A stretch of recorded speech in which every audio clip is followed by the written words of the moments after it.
parts of life that we never wanted, and the people we didn't want to meet.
Blink by James Brown from the UK. I'll tell you, yeah, that's an interesting song. I really like that. Let's talk to James and see where the idea came from. Come on in here, James, and say hello. Hello there. How are you doing? Doing fine. Great to have you here, James. What an interesting and original sound that was.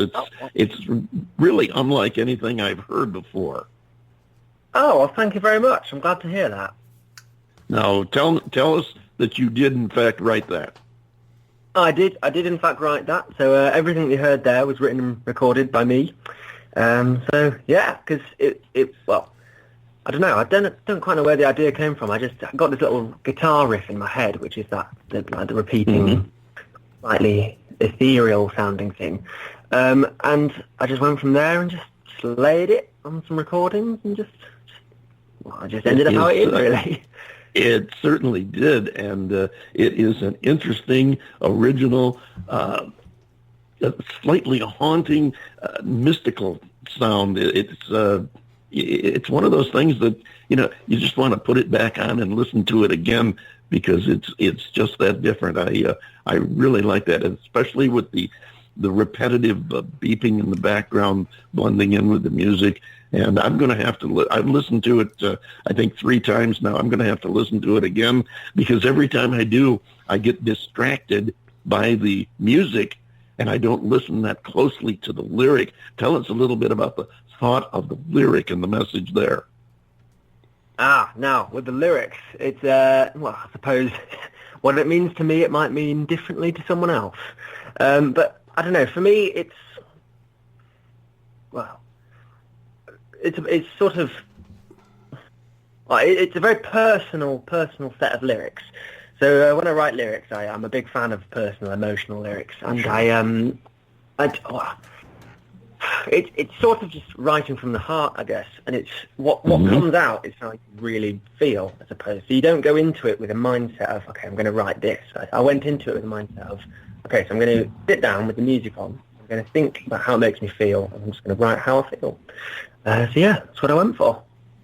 Well, you sure came up with an original sound, and yes, you can tell the personal that comes through in both the lyric and the music. I mean, that's something that was thought out. You may have gotten the riff in your head and just sat down and worked with it, but you can tell that that's not something that, you just went in the studio and put a pen to paper and wrote it out. This is something that you felt. And before I let John Bon Jovi have a shot at you here, because we take turns, we team up on our guests. But before I do, I want to give our listeners a little background on where you come from, how you got to be where you are now, and We'll also talk about the name in a minute, but tell us about James Brown from the UK and how you got into music, how you developed yourself and got to where you are now.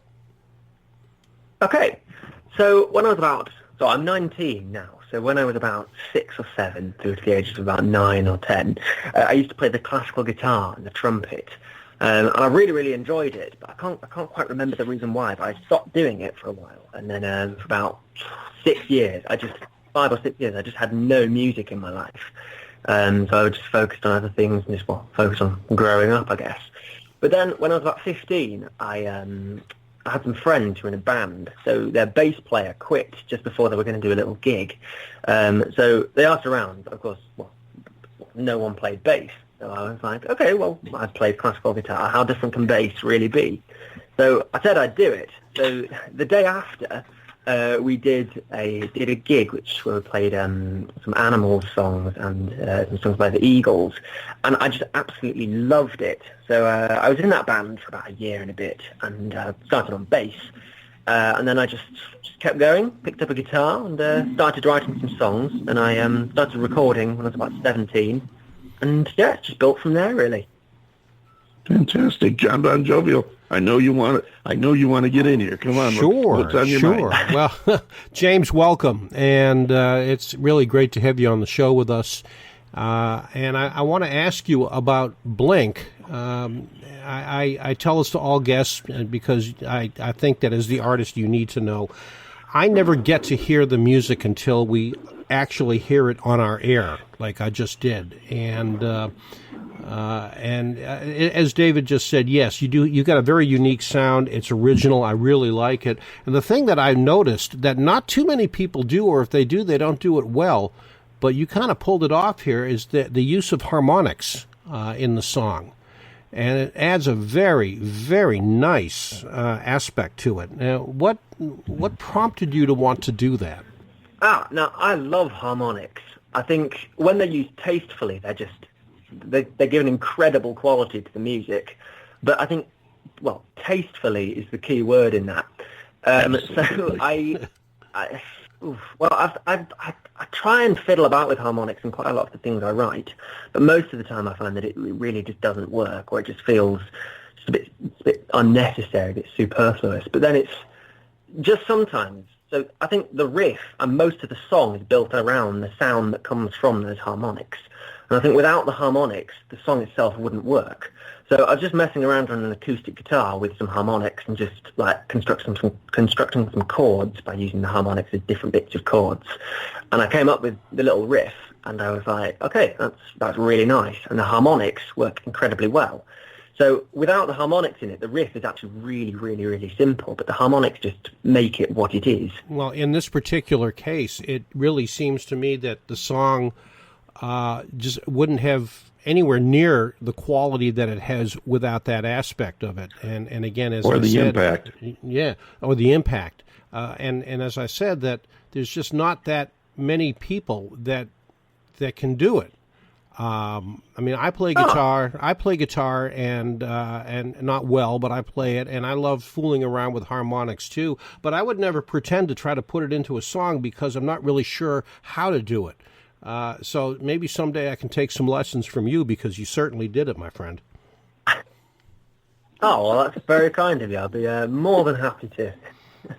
James, I want to get into this before we run out of time, and I do want to give you a chance also to tell the people how to find you. But tell us about the name. I know you're aware of the other James Brown that spent a little time doing some music over on this side of the pond, and tell us about. Before. I'm not surprised. Tell us, do you run into any complications?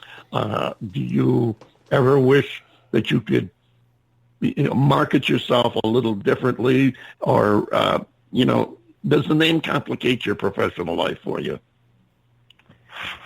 Yeah, now that is a very interesting question. So I think probably 80% of the people that I've met in my life have, and I think they all think they're the first person, they have mentioned that I am actually called James Brown, like the singer, which is always quite something. But So in terms of professionally with music, it hasn't, because I feel like it's more of a talking point than a sticking point. And I don't, when I perform, I tend to not go with James Brown because of the connotations of James Brown. So I go with project names whenever I do a project, which I think is the way that I've worked around it, which is almost good because it forces me to be more creative and come up with a name that I feel fits music a little bit better. So, I haven't run into problems, but it has certainly come up quite a lot.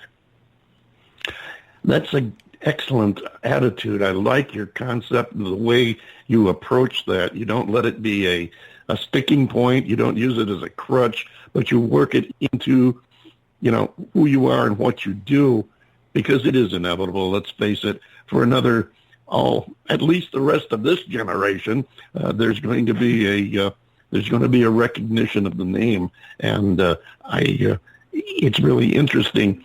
If that was an interesting question, you had an equally interesting answer, and I'm really impressed with the way you thought that out. It is something that you do have to live with, and sounds like you do it very well. Tell us real quickly, in the time we have left, tell us how people can find you online.